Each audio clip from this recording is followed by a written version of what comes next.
Hello everybody, welcome back to my channel. My name is Amari Kalia. Today I want to talk to you guys about 5 lifestyle habits that will help you become the healthiest version of you. A lot of times we think that health is all about how we feel physically, but there are a lot of things that contribute to your overall health. I have a very holistic health approach when it comes to being a better person. It's not just about like going to the gym and eating healthy.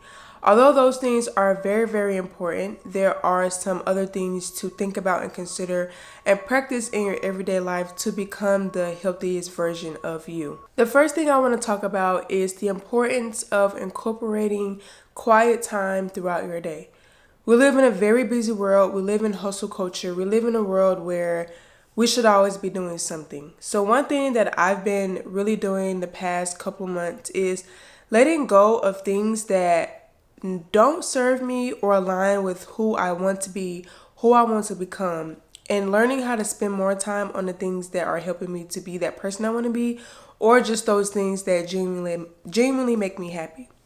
When it comes to incorporating quiet time throughout your day, you need to spend more time in your own personal thoughts and not being so consumed with other people's thoughts, perspectives, opinions, ideas. It is amazing and great that we have things such as YouTube where we can listen to people talk, where we can get advice, where we can learn more. It's great that we have podcasts. It's great that we have music. But there's also a lot of power in your own thoughts and listening to your creator, your higher power, talk to you and give you ideas to help you think through things that you may be experiencing. And so for me, I am a huge advocate for solo dates and spending time alone anyway. But I also think it's important to spend less time consuming content. So I know that's kind of like hypocritical of me to say that with me giving out this video, but I'm not saying don't listen to anything ever. I'm saying that you should limit how much you consume on a daily basis and spend more time in quiet. So some ways you can do that is by driving in a car silently. I used to be really good with that, but lately I have been a little too consumed over the past year. So that's one of those things that I'm also learning to let go, is just to ride in my car without anything playing, even like gospel music. I love gospel music, but I'm also learning like I don't have to always be consuming something just because I'm not having a conversation. So not being so quick to call people, not being so quick to turn on a video or a podcast, not being so quick to come home and turn on the TV, but just like having that quiet time, because a lot of times we have a lot of ideas and we have a lot of ideas or solutions to our problems, but instead of us listening to ourselves and following our gut, we are so quick to go outside of ourselves and seek it from other people. So learn how to spend more time alone, go on solo dates, and this will all just help to improve your self-love anyway. Like, you really need to learn to trust yourself and trust that you have answers, or that you can seek answers from God and not humans. Like, we are so attached to each other, which to a certain degree it's okay, but also like God created us all to be powerful, and we all have that capability of handling or taking care of a lot of our problems. And it's kind of hard to do that when your mind is just so consumed with so much stuff. So I just want to say, learn how to incorporate quiet time throughout your day. This will help you to become a healthier version of you. You trust yourself more, you make better decisions, and you're not so consumed with like what's going on in the world when it comes to celebrities, when it comes to whatever is going on, next trending thing on social media. You're not so consumed with all these TV shows, and you are more consumed, or like, what's the word I'm looking for? More aligned with who you want to be and what you actually want to be doing. The next thing I want to talk about is learn how to apply what you are learning. A lot of times we get analysis paralysis. We learn new things, we learn new skills, but we don't apply it. We go through these healing journeys, we go to therapy, we listen to a video that gives us like a whole new perspective of life that we absolutely love and know that we need to apply.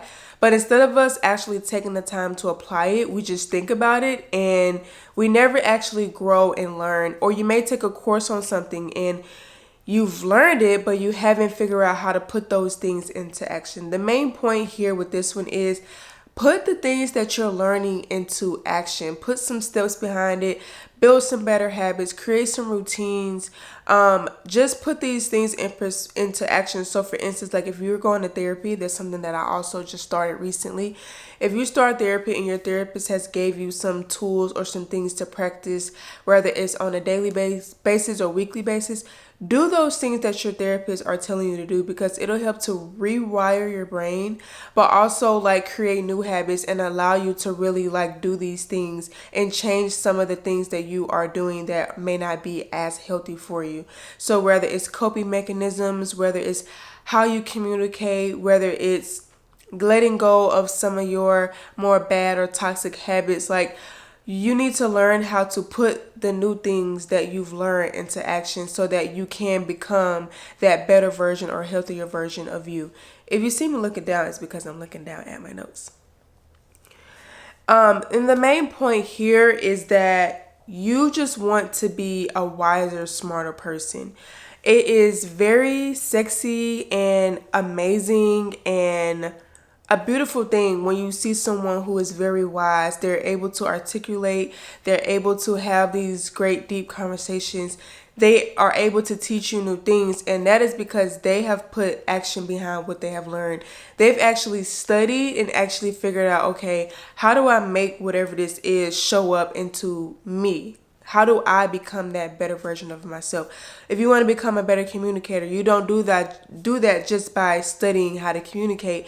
You actually try new things, like maybe you take on a project at work, or maybe you start a YouTube channel and you practice these like dialogues with yourself or with someone else. Maybe you do public speeches on a small scale and work your way up, but you learn and you become through experience. So just giving yourself that opportunity to put things into practice and not just be so focused on, oh, I know this, so now I'm smarter than you. No, you need to actually be able to live out what it is you're learning. So that will help you become a healthier version of you, just because you will be more competent, you'll be more confident, and you'll just be a smarter person. So focus on putting things into action and not just overanalyzing everything, overthinking, because that's the thing. Like when you just learn, you eventually will get to a point of analysis paralysis where you know all of this information and it may become so overwhelming that you don't even put anything into action. So maybe you do blocks or phases where you learn something new and you just kind of let it be, and then you kind of just like figure out how to incorporate those things into your daily life. My therapist told me to read a book, and I told him that I wanted to try to finish the book before our next session. And he said, no, I want you to read the book chapter by chapter. After you read a chapter, you go back and you take notes on it and you figure out how you can apply those things to your life today.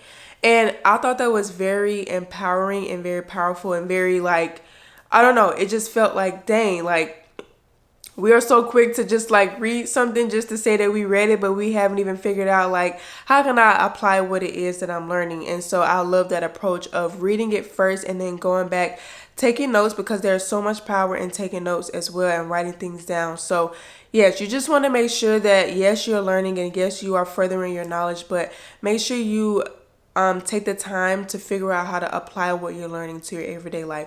Even when it comes to nutrition and health and, physical health and exercise, like if you learn something new about nutrition, try it out on yourself. If you've learned that you should walk after you eat a meal, maybe you should try that a few times and see if you notice a difference in how you feel. So yes, learn new things, but learn how to apply it. Okay, this is something that I have really been like cracking down on in the past couple years of my life. It's something that I have always struggled with, but I'm learning how to prioritize.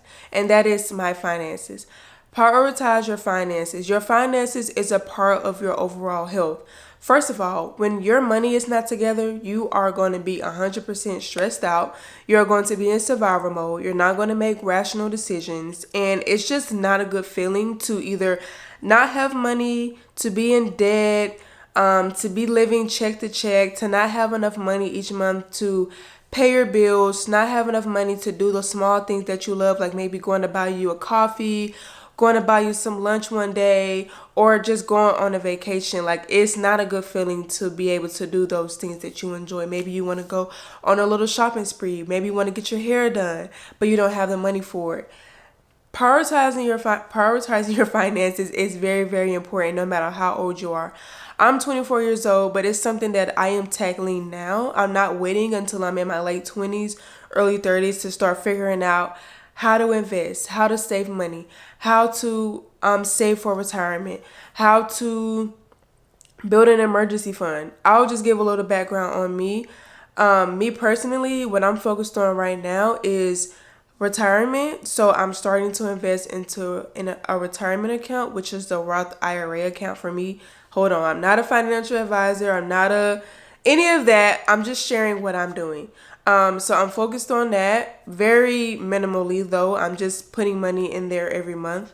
I am building an emergency fund so that I finally got it to a point that I haven't been at in literally the past 2 or 3 years. So that has been it feels great to know that I have a stash of money somewhere so that if something does happen, it's covered. I have an amount that the average pop-up thing will take care of. But now I'm focused on building that more to cover me for 3 to 6 months of my living expenses. I'm also focused on building my checking account so that I don't have to go into my emergency fund if something pop up. I can just use whatever I have in my checking account instead of usually I do zero-based budgeting, which is basically where I budget my entire paycheck to $0. So even if that means I have $50 left over from my check out of, after putting my money everywhere it goes, I find somewhere for that money to go. But now I'm also focused on doing that while building my checking account. So if I have an extra $50 to $100 left over, I'm putting that to the side to build my checking account. But you just need to prioritize your finances. Start off slow. Save money as much as you can, while also figuring out how to invest on a smaller scale, especially if you're young. For me, I'm not investing in any big or anything other than a Roth IRA account. I don't have any investments anywhere else. I do invest into my business, but otherwise, I'm not really doing that right now. I don't know if that's a good or bad thing, but right now I'm trying to pay off any consumer debt that I have, which is just one credit card. And then after that, I'm going to start focus on investing since I am investing into a investment account. But the main thing for me, I've noticed that I am less stressed out. I am less like worried about money because one, I did increase my cash flow. I work full time while also having other sources of income from my business and teaching classes on the side. So I did increase my income, but I also learned how to budget really well. I love to budget. It's like one of my favorite things to do. I love getting paid because I love figuring out where my money is going to go. It's just literally one of my favorite things to do. I can definitely see myself doing that for people later on in the future. I've helped a couple of people in my circle do it, and I love it. For me, I feel like I'm not in as much of a survival mode as I was. I may still be there a little bit just because I am still trying to pay off my credit card, and that kind of makes me a little anxious. I'm doing things that I've never done before, and it's requiring another side of me. So I'm learning how to come out of that survival mode and know that I am taken care of. I'm good. Even if I don't have thousands of dollars in my account, I'm still good, And so you also want to plan for big purchases, whether that's a vacation. I'm going on a trip tomorrow, and literally I've been planning for this for 2 or 3 months now. I've saved up a lot of money for it, but you want to be able to do things like that, and the only way you can do that is to budget and have a plan and have some type of system and consume less. I also live very well below my means. I don't go and shop all the time. The shopping that I've done for this trip is the most shopping that I have done. But more of the story is, without getting too deep into financials, you just want to start working on your finances now. Even if you're in your 30s and 40s, you don't want to wait at any point to make sure that your future self is taken care of. I know right now that if something happened to my car, I can pay for it with no problem. Yes, I'm going to have to dip in my emergency fund, but that's what it's for. And so you just want to make sure that you're covered for the most basic thing that may pop up. And then you also want to make sure that you're thinking big. So you don't even want to think about if something happened to your car. You want to be good. Like, you don't even want that to be something that you worry about. That's the life that I'm chasing. I'm chasing freedom to where I don't have to depend on a job to take care of me. No matter what your goal is, you just want to have a plan for it, and you want to be able to do it in a strategic way while also being aware that things may pop up, things may happen, but you know that no matter what, you're going to work towards that goal, and you're going to reach that goal, and you have the power within to reach that goal, even though it will require a different side of you. So make sure that you focus on your financial health as well. It will help you to be less anxious. It will help you to feel empowered, and it'll give you a sense of peace that you never knew you could reach. And that's how I feel right now, and I haven't even scratched the surface of where I want to be financially. Number 4, and this one is very important to me, but make time for the people in your life who bring you joy and who really pour into you. So with this whole transition that I'm going through in my life right now, everything that I'm going through right now is all about internal work and how I'm feeling, and focus on creating a new life for me. But with that, I'm not too focused on the external things. I'm very focused on how I feel on the inside. Am I healed? Do I need to go on a healing journey? And how that all looks. And letting go of a lot of things. And so with that, I've been really paying attention to who's in my life, who supports me, who doesn't support me, and how I want to address that. And then who just makes me so happy. And I'm happy to say this. The number one person who makes me happy right now is my nephew. I know. I love my nephew so much. It's crazy. Like, I never thought I would have a love for another human being that's like not even my child, but like I treat him like he's my child. Like, I love going home and spending time with him. He makes me so happy. I think also it's like that motherliness in me. Like, I just love taking care of children. I'm the oldest sibling, so I've always kind of had that role of like taking care of my siblings in some way. My youngest sibling is literally 5 years old. So, I have a lot of experience with like changing diapers, making bottles, babysitting, like all the things. And so I think like just having my nephew around, because he's only 1 year old, like I think just having him around, it just allows me to do that. It just feels so natural to me. And I just love him. I love his energy. He's so smart. And he's bringing my family close together. Like, we're all at that age where we're doing our own thing. We're in college. We have, one of us has a child. Like, so she's living a whole different lifestyle than what I'm living right now. She's taking care of herself and a whole nother human being that she's 100% responsible for. So we're just all in different seasons, and we don't get to see each other that much. But now with this baby, we have been able to just see each other more. It's like pouring into my inner child, or nurturing my inner child as well, because I'm a very family-oriented person anyway. But at the same time, I do have those toxic family members. So for me, like, I'm learning like, okay, yes, family is important, but you don't have to put yourself around people who don't have your best interests at heart, who may be competing with you, who may be, just not having the best energy, who may not be supportive of what you're doing and where you're going. But you do have this side of your family who loves you so much, who loves when you're around, who wants you to come around, and who genuinely makes you happy. So for me, I've been focused on that. Also with friends, I've been doing better of like reaching out to my friends and hanging out with them. But your health is not just about, like I said, what you eat and working out. It's also about your environment and who you're around. Are you in toxic relationships?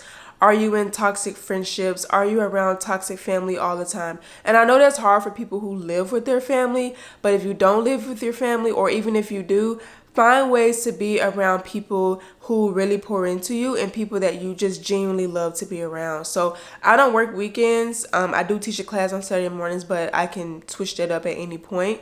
So I make an effort to go see my family. Like, even if it's once a month, I make that effort. Whenever there's some type of family event going on, I do my best to get there.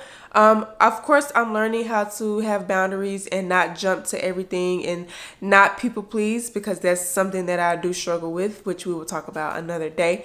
But for the most part, I make an effort to be around my family because that's, what I love to do. So like my brother is a senior. He's having senior night next week. I'm going to go to that.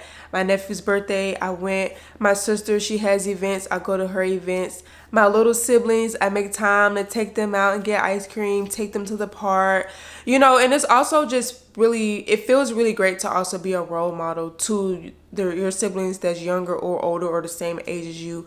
And so you want to spread that love and positivity as much as you can. And why not do that with your own family? So yes, find people that you love. And if you don't have anyone right now, that is okay. Do that on social media as well. If you have some influencers who you align with, you resonate with, follow them, maybe slide in their DMs and give them a compliment, comment on their picture, whatever. But pay attention to your environment. Make sure that you are not around people who are toxic, who are always negative. Maybe stop answering the phone sometime. That's something that I'm learning. You don't always have to text people back. We live in a world where now you're like expected to always have to respond to people. You don't have to respond to people. You don't have to answer the phone. You don't have to text back. You don't have to be on the phone every time you get the chance. Like, no, like spend more time being present, being around people you love, and then, like I said earlier, having that quiet time. And then lastly, we can't forget, eat healthier and move your body. Moving your body does so many great things for you mentally, physically, spiritually, all the things. But I just want to note here that there is not one way to move your body.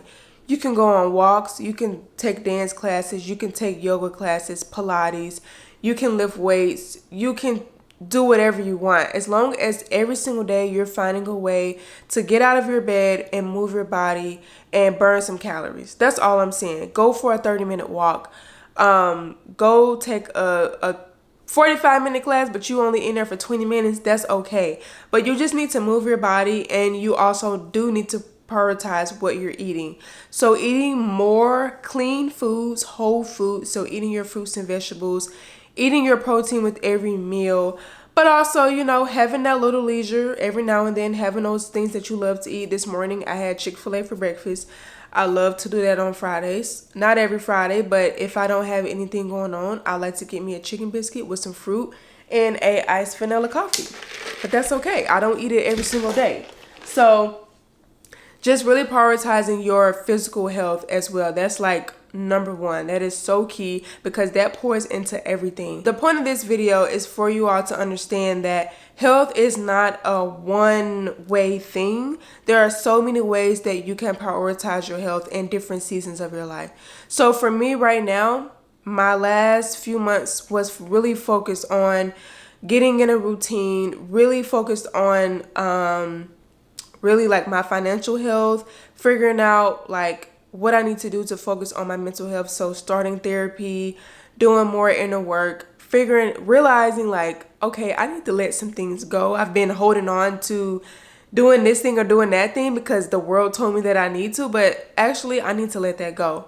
That's kind of what I was focused on in the past few months, and building a secure financial like base foundation. Now I'm focused on elevating that to the next level. I've reached one level. Now I need to take it to the next level. So it's October 25th. I'm now planning the next like 6 months of my life and what I want to focus on.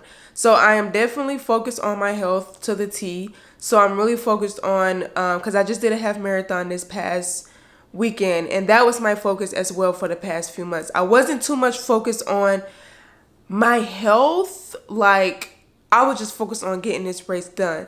But now I'm taking things back to the drawing board, and I'm focused on building muscle and losing fat. So I'm going to do a little bit of a body recomp for the next few months. So I'm very excited for that. I'm focused on my finances, and I feel like in the past few months, I've been focused a lot on being around other people. And yes, the holidays are coming up, but I'm actually going to be more focused on spending more time alone and really like focusing on my inner work. So I say that to say there are different seasons in your life where you will focus on different things, but just know that your health doesn't just encompass what you eat and drink and what you're doing with your body. It encompasses your environment, your finances, your mental health. It's just a huge range of things, and that's not to overwhelm you, but that's to let you know that we all go through different seasons in life at different times. Maybe in this season of your life, you can't focus too much on your finances. All you can focus on is saving $10 to $15 every pay period, and that's it. That's okay. You're focusing on it on a smaller scale, and that's okay. You're going to have seasons where you focus on something heavily, and then later on, you're not really focused on it that much. Like right now, a lot of my money is going towards paying off my credit card debt. I have a goal by the end of the year. I want that paid off. And then when the new year starts, I'm going to be focused on adding more money into my savings account, or adding more money into my Roth IRA, or starting an investment account. But you have different seasons, but as long as you're working towards something, whether it's for your mental health, you're trying to get over something, maybe you want to start going to grief therapy, maybe you want to start regular therapy, or maybe you want to join your church and start joining your church and doing things in a smaller community and small groups. Like whatever it is, as long as you're working towards bettering your overall health in some way, that is okay. Be kind to yourself, give yourself grace, and remember, think about the things that you've had to experience over the past few years, and think about the fact that you were able to overcome it. And then think about where you want to go, and remember that it's not going to happen overnight, but as long as you're taking those steps 1% each day, I'm telling you that 1% each day makes a huge difference. Okay, so I hope you guys enjoyed this video. I really just wanted to talk about your overall health and how different ways you can pour into that without just focusing on the external things that we all do, which is what we eat, going to the gym, and even just like starting therapy. Those are like the top 3 things that people talk about, but there are other ways to focus on your health overall. My name is Amari Kalia. If you like this video, like and comment on it, subscribe to my channel, and I will see you guys in the next one.